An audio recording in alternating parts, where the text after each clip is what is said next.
We're going to be covering one method of using half guard in an MMA situation. The purpose for this particular position is it can help minimize ground and pound and also help set up a reversal or an escape. So starting off, I'm going to start with half guard with both my feet on the outside right here. I want them both outside his legs. When I start in this position in an MMA situation, I'm worried about the strikes as well as the possible submissions or the passes. So one of the first things that I do is I look to control his arms here with my arm, and I also look to control his arm here by my head by putting pressure on it with my head and also using either my shoulder or my hand to prevent his arm from getting out easily, or at least quickly. I want him to struggle so that I can have a chance to defend myself before the strikes start. Second thing that I'm going to do, or first thing I'm going to do, is take this hand, make a knife blade out of my fingers. I'm going to find his ear and drive it straight down his neckline across his neck. On the back side, I want to cup his shoulder right here. And I want to find those bones and dig in right there. I want to dig in and hold on with my hands. And I drive my hand up, creating this space. My forearm pressure on the neck creates this space. I pummel through that space, palm down. Notice my palm goes to my chest.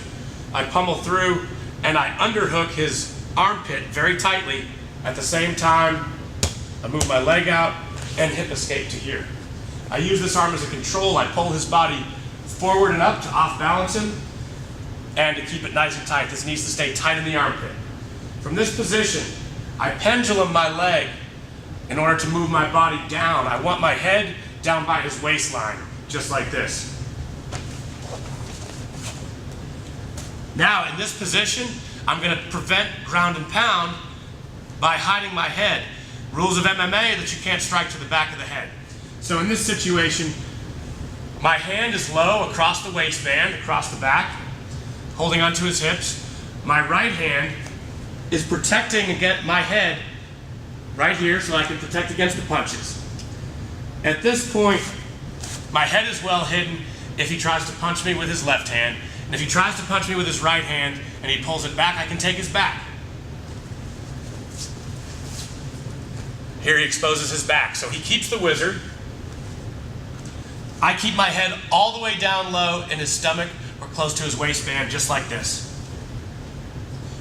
From this position, as you can see, really only the back of my head is exposed. The next step that I follow is from this position. My head is low, I'm reaching down, and when my opponent is in this position, I keep my hook in with my foot. It's still over his leg. I reach down below the waistband. I come all the way down below the waistband to trap the foot, not the ankle. I trap the foot down here by the toes and the knee. In this position, I use my head and my post foot to drive him right over his knee into this position. I continue blocking the knee until I pass. Blocking the knee with this hand, pass right to here. Half guard, feet outside, cross face, pummel for the underhook, hip escape, head disappears, knee and foot.